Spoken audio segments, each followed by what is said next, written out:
राधे मां को बड़ी राहत मिल गई है।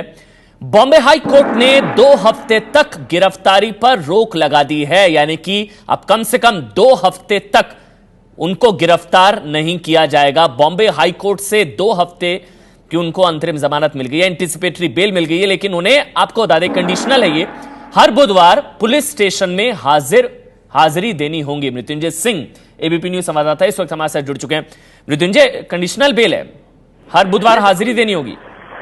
जी बिल्कुल, राधे मां को बहुत बड़ी राहत मिली है। एक तरफ जहां कांदिवली पुलिस स्टेशन में पुलिसकर्मी उनसे पूछताछ कर रहे हैं, उनका बयान लिया जा रहा है, वहीं दूसरी तरफ उनके वकीलों ने बॉम्बे हाई कोर्ट में अर्जी दी, जिस पर 3:30 बजे दोपहर को सुनवाई हुई और बॉम्बे हाई कोर्ट ने शर्तों के साथ उन्हें बहुत बड़ी राहत दी है। अंतरिम जमानत दी है 2 हफ्तों की, यानी कि राधे मां की गिरफ्तारी नहीं होगी। शर्तें ये रखी हैं कि उन्हें हर बुधवार को कांदिवली पुलिस थाने 11 बजे से लेकर 1 बजे के बीच में मौजूद होना होगा और पुलिस थाने में आकर हर प्रकार का जो जांच में सहयोग करना होगा, पुलिसकर्मियों को उनकी जांच में मदद करनी होगी। इसके अलावा विदेश जाने के लिए उन्हें इजाजत लेनी होगी, उन्हें बताना होगा कि वो विदेश जा रही हैं और किस लिए जा रही हैं और विदेश से वो वापस कब लौटेंगी। कुछ शर्तों के साथ बॉम्बे हाई कोर्ट ने राधे मां को जमानत दे दी है, अंतरिम जमानत है। ये बहुत बड़ी राहत है राधे मां के लिए। किन ग्राउंड्स पर जो बचाव पक्ष था राधे मां की तरफ से, क्या ग्राउंड्स रखे गए, क्या कहा गया राधे मां के वकील की तरफ से? जी बिल्कुल, राधे मां के वकीलों की तरफ से ये ग्राउंड रखे गए कि ये जो मामला है ये दहेज उत्पीड़न का मामला है। 498 जो आईपीसी की धारा है, इसमें सबसे पहले तो ये बात है कि जो परिवार के लोग हैं, सास ससुर या पति, ये उन पर सबसे पहले उनकी गिरफ्तारी होनी चाहिए और उन पर पहले कार्रवाई बनती है, उनके बयान लिए जाने चाहिए। राधे मां को एक उसमें को अक्यूज के रूप में 7 आरोपियों में से 7वां आरोपी का नाम राधे मां है। वैसे पर सबसे पहले तो करीबी पर ये केस दर्ज होकर उन पर गिरफ्तारी होनी चाहिए, उन पर कार्रवाई होनी चाहिए। दूसरी बात, राधे मां लॉ अबाइडिंग सिटीजन है, वो अपने नियमों का पालन करेंगी, कानून का पालन करेंगी और विदेश जाने के लिए आपकी इजाजत लेंगी। इन्हीं शर्तों के मानते हुए कोर्ट ने उन्हें अंतरिम राहत दी है। बहुत बहुत शुक्रिया आपका मृत्युंजय सिंह, पूरी खबर हम तक पहुंचाने के लिए। 2 हफ्ते के लिए अंतरिम राहत मिल गई। राधे मां को हर बुधवार को पुलिस स्टेशन में हाजिरी देनी होगी। आपको बता दें, राधे मां पर दहेज उत्पीड़न का केस दर्ज है, दहेज देने के लिए उकसाने का, दरअसल आईपीसी की धारा 498A, और पुलिस उसी केस के सिलसिले में अभी राधे मां से मुंबई के कांदिवली पुलिस थाने में पूछताछ कर भी रही है। 12:15 बजे से लगातार यह पूछताछ चल रही है और 2 से 3 घंटे हो चुके हैं। आपको दिखाते हैं कि यह पूरा मामला दरअसल है क्या।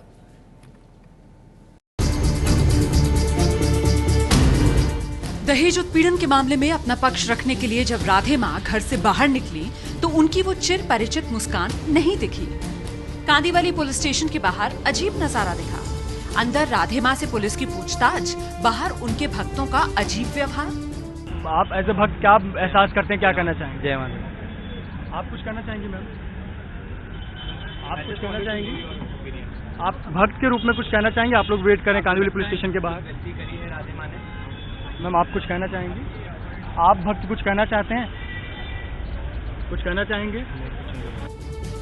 खबर है कि राधे मां के भक्तों को आदेश मिला था कि वो किसी सवाल का जवाब ना दें, लेकिन राधे मां को दहेज उत्पीड़न से जुड़े कई सवालों का जवाब देना पड़ा। राधे मां पर दहेज उत्पीड़न की धारा 498A के तहत केस दर्ज है। आईपीसी में ये धारा महिलाओं पर पति और ससुराल वालों की तरफ से होने वाले अत्याचार को रोकने के लिए जोड़ी गई थी। धारा संज्ञेय और गैर जमानती है, लेकिन राधे मां के मामले में पेंच ये है कि आईपीसी की धारा 498A कहती है कि पति या उसके परिवार वालों की तरफ से उत्पीड़न में गिरफ्तारी होगी। राधे मां का उस शख्स के परिवार से सीधा कोई नाता नहीं, जिसके खिलाफ निकी गुप्ता नाम की महिला ने 498A में केस दर्ज कराया है। राधे मां पर निकी नकुल गुप्ता नाम की महिला ने दहेज के लिए परेशान करने के आरोप लगाए। निकी के मुताबिक अप्रैल 2012 को मुंबई में उसकी शादी नकुल गुप्ता से हुई। नकुल गुप्ता का नाता मुंबई के उसी घर से है जहां राधे मां रहती है। घर के मालिक मनमोहन गुप्ता के भांजे हैं नकुल गुप्ता और परिवार की तरह राधे मां को मानते हैं। आरोप है कि नकुल के परिवार ने राधे मां के कहने पर ही निक्की के साथ रिश्ते के लिए हामी भरी और फिर शादी से पहले ही राधे मां और निक्की के ससुराल वालों की मांगे शुरू हो गई थी। वो मुझे लातों से मारती थी, मुक्के मारती थी और वो त्रिशूल से भी काफी बार उनने मेरे पे पीड़ा पहुंचाई है। राधे मां निक्की के इन आरोपों को बेबुनियाद बताती आ रही है। मैं कुछ नहीं बोलूंगी, मेरा न्याय ऊपर वाला करेगा बस। आपको बता दें, पहले सेशंस कोर्ट की तरफ से जो उनकी अग्रिम जमानत याचिका थी वो खारिज की गई थी, फिर गिरफ्तारी की तलवार लटक रही थी और हाईकोर्ट में अब 2 हफ्ते की अंतरिम राहत उनको मिली। हमारे साथ 2 खास मेहमान अजय गौतम और चक्रपाणी महाराज हमारे साथ हैं। सबसे पहले अजय गौतम जी, मेरा आप ही से सवाल है, ये राहत जरूर मिली है लेकिन ये 2 हफ्ते की अंतरिम राहत है, अभी ये फौरी राहत इसको कहा जा सकता है, लेकिन गिरफ्तारी की तलवार तो अभी भी लटक रही है ना। देखिए, बात एक चीज समझिए कि इस देश की अदालतों में तकरीबन 20 लाख मेट्रोपोलियल डिस्प्यूट्स हैं, लेकिन क्या कोई भी न्यूज चैनल एक एक करके सभी मेट्रोपोलियल डिस्प्यूट्स को आके डिस्कस करता है? डिस्प्यूट ये मेट्रोपोलियल डिस्प्यूट्स है, ये 498 है, मेट्रोपोलियल डिस्प्यूट्स में आता है सर। जाके आप उसको एक बार डिफाइन करिए। क्या हर दहेज से जुड़ा हुआ मामला, हर आपस में जुड़ा हुआ मामला डिस्कस करते हैं?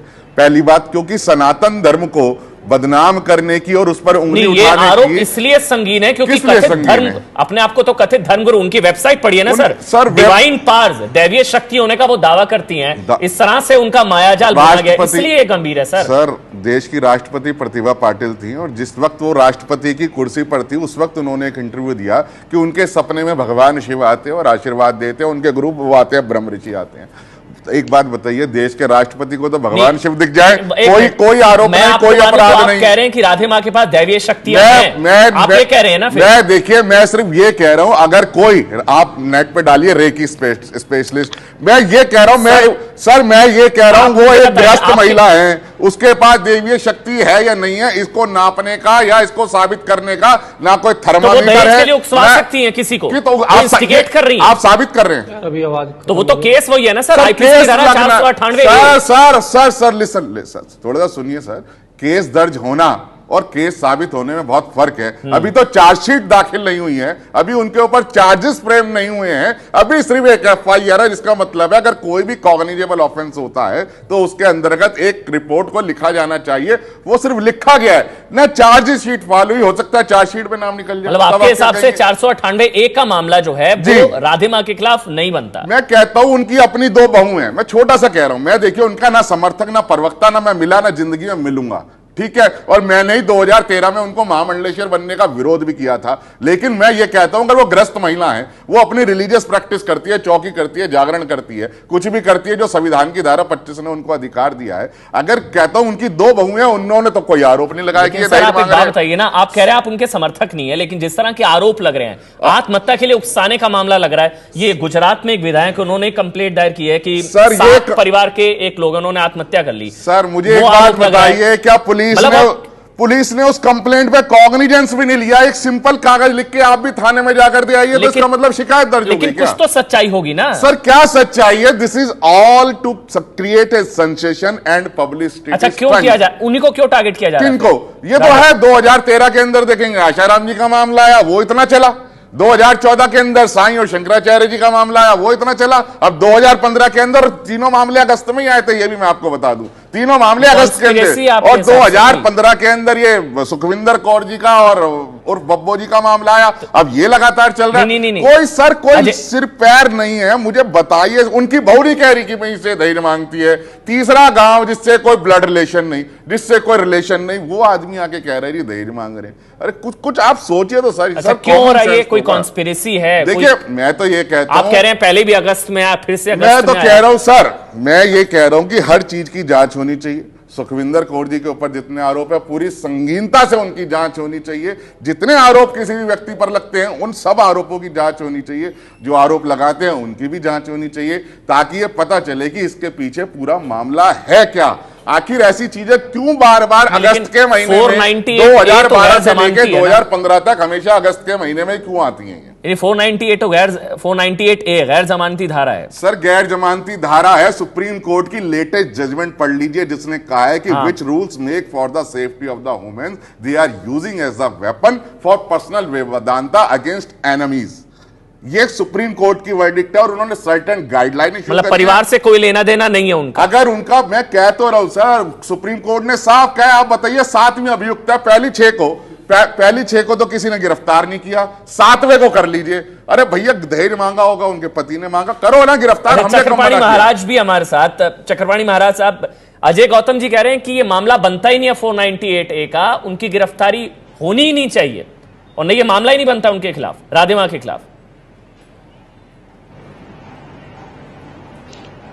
नहीं, जब मामला नहीं बनता, आखिर डर नहीं था, तो आखिर जो एंटीसेफेक्टरी बेल लेने की बात प्रक्रिया अपनाई गई क्यों की गई? कहीं न कहीं डर था तभी तो अपनाई गई। वो नीचे खारिज हो गया, फिर हाई कोर्ट में गया। वो ठीक है, उनका लीगल और राइट है, लेकिन निश्चित रूप से कहीं न कहीं डर तो था ही। और डर तो होता है जहां पे गलत है व्यक्ति उसको वो डरता भी है। तो सवाल इस बात का है, देखो सनातन धर्म पूरी तरह वैज्ञानिक है, यहाँ पाखंड का कोई स्थान नहीं है। और निश्चित रूप से हम इसका एकदम समर्थन नहीं करेंगे कि कोई सनातन धर्म का बदनाम करे, लेकिन जिस प्रकार से प्रसादों में थूक करके देना और भी कई प्रकार के पाखंड है, तो ये निश्चित रूप से सनातन धर्म इसे स्वीकार नहीं कर सकता है। और इसके सनातन के नाम पर कोई अपने पाखंड को छिपा नहीं सकता, और इसको किसी भी तरीके से समाज स्वीकार नहीं करेगा। और कोई भी चाहे कितना भी बड़ा धर्मगुरु हो, उसको कानून का सम्मान करना चाहिए, हर व्यक्ति को सम्मान करना चाहिए। अजय गौतम जी कह रहे हैं कि ये धर्म गुरुओं के खिलाफ एक तरीके की साजिश है। पहले भी अगस्त में मामला आया, पहले आसाराम जी को घेरा गया, अब इनकी बारी आई है, तो ये कॉन्स्पिरेसी है उनके हिसाब से और एक साजिश है धर्मगुरुओं के खिलाफ, ये अजय गौतम जी कह रहे हैं। नहीं तो अजय गौतम जी तो हमारे भाई हैं, लेकिन अजय गौतम जी तो आसाराम के विरोध में थे। तो उस समय अगर जो धर्मगुरुओं को घेरा जाता तो उस समय आसाराम जी के साथ क्यों नहीं खड़े थे? ये तो विरोध कर रहे थे। सवाल इस बात का नहीं है, देखो अपनी अपनी तरीके से परिभाषित कर देना किसी चीज को, ये उचित नहीं है। जहां पे गलत है तो गलत है। जो व्यक्ति सनातन धर्म के नाम पे अगर कोई पाखंड करे तो उसको हम नहीं छोड़ सकते क्योंकि वो गेरुआ पहना है, क्योंकि वो भगवान का नाम ले रहा है, ऐसे नहीं छोड़ सकते। रावण भी लेता था। आप तो कह रहे हैं कोई पाखंड ही नहीं है ना। सुन तो लीजिए, मैं छोटी सी बात कर, वैज्ञानिक को बिठा के पूछिए, वो कहता है धर्म नाम की कोई वस्तु होती नहीं है, वो धर्म ही पूरा पाखंड है। आर्य समाज से बात करिए, आर्य समाज कहता है राम कृष्ण गणेश का अस्तित्व नहीं है, पूरा सनातन धर्म ही पाखंड है। तो मुझे बताइए, हर एक का चश्मा और हर एक का विजन एक अलग है। आप किसी भी दो लोगों के विचार नहीं होते। मैं कहता हूं जो स्वांग, मैं तो उन्हें धर्मगुरु मानता नहीं, पहली बात तो ये, मैं उनको धर्मगुरु नहीं मानता सुखविंदर जी को। मैं कहता हूं ये ग्रस्त महिला हैं। और दूसरा, ग्रस्त महिला जैसे हजारों लोग चौकी जागरण करते हैं वो भी करती हैं, और हजारों लोग स्वांग रचते हैं वो भी स्वांग रचती हैं। मैं कहता हूं कि अगर ईश्वर का भेष रखने पे पाबंदी लगानी है तो सब पर एक साथ लगानी चाहिए। अकेली हजारों लोगों पर क्यों? हजारों लोगों पर आत्महत्या के लिए उकसाने का मामला नहीं होता। दहेज के लिए उकसाने का मामला नहीं होता। आप या तो ये कह दीजिए, आपने जस्टिफाई कर दिया कि वो मामला वो एक आरोपी है, वो सिर्फ एक आरोपी हैं, अभी चार्जशीट तक फाइल नहीं होती। अगर कोई आधार ना होता तो सेशंस कोर्ट क्यों उनकी जमानत अग्रिम जमानत याचिका को खारिज करता? बेल के अंदर सर, बेल्स के रूल पढ़ लीजिए, बेल्स में जज की डिस्क्रिमिनेशन होती है, वो सेटिस्फाइड है ग्राउंड से देगा, नहीं है तो हाई कोर्ट ने क्यों दे दी? आप हाई कोर्ट को सेशन कोर्ट से ऊपर मान रहे हैं क्या? आप ये बताइए, सेशन कोर्ट के हाई कोर्ट को सुपरसीड कर देगा? चक्रपाणी महाराज जी,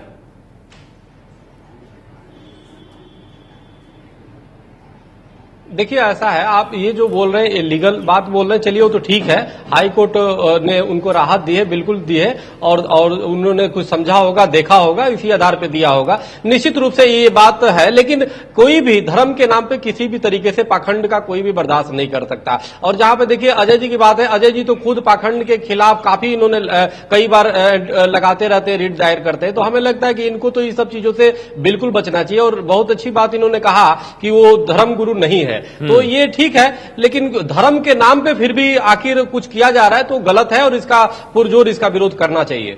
चक्रपाणी जी, सेशंस कोर्ट क्यों उनकी जमानत अग्रिम जमानत याचिका को खारिज करता? बेल के अंदर सर, बेल्स के रूल पढ़ लीजिए, बेल्स में जज की डिस्क्रिमिनेशन होती है, वो सेटिस्फाइड है ग्राउंड से देगा, नहीं है तो हाई कोर्ट ने क्यों दे दी? आप हाई कोर्ट को सेशन कोर्ट से ऊपर मान रहे हैं क्या? आप ये बताइए, सेशन कोर्ट के हाई कोर्ट को सुपरसीड कर देगा? चक्रपाणी महाराज जी,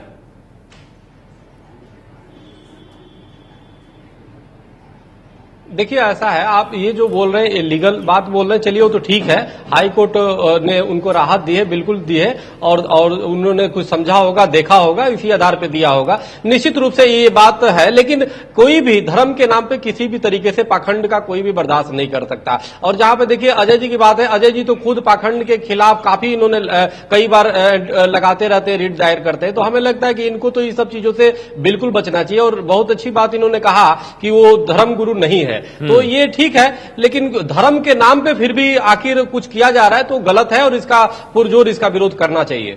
चक्रपाणी जी, मेरा छोटी सी बात यह है कि आज अभी नवरात्रे आएंगे, नवरात्रों के अंदर हर गली मोहल्ले के अंदर रामलीलाएं होंगी, हर गली मोहल्ले में माता का जागरण होगा और उसके अंदर झांकियां भी होती हैं। कोई भगवान शिव बन के तांडव का नृत्य करता है, कोई माँ दुर्गा का वेश रखता है, कोई काली का वेश रखता है। मैं कहता हूं पाखंड को दूर करना है, सबको कराओ, हम खड़े हैं उस चीज में आज भी साथ में। मैं कहता हूं लेकिन एक ही व्यक्ति पे उसको इंगित करना, उसको टारगेट करना, मैं तो पाखंड को पूरी तरह जड़ से खत्म करना चाहता हूं, लेकिन उसके लिए सामूहिक की बात करिए ना। एक व्यक्ति पे क्यों टारगेट कर रहे हो? किसी एक ग्रस्त महिला को क्यों टारगेट कर रहे हो? पूरे को टारगेट कब तक? पूरे को समाप्त कराओ। बहुत बहुत शुक्रिया अजय गौतम जी। चक्रपाणी महाराज, आपका भी बहुत बहुत शुक्रिया। राधे मां को बड़ी राहत मिली है। राधे मां को 2 हफ्ते से आज हाईकोर्ट ने 2 हफ्ते की अंतरिम एक तरीके से उनको राहत दे दी, अंतरिम जमानत। 2 हफ्ते के लिए अब गिरफ्तारी नहीं हो सकती है।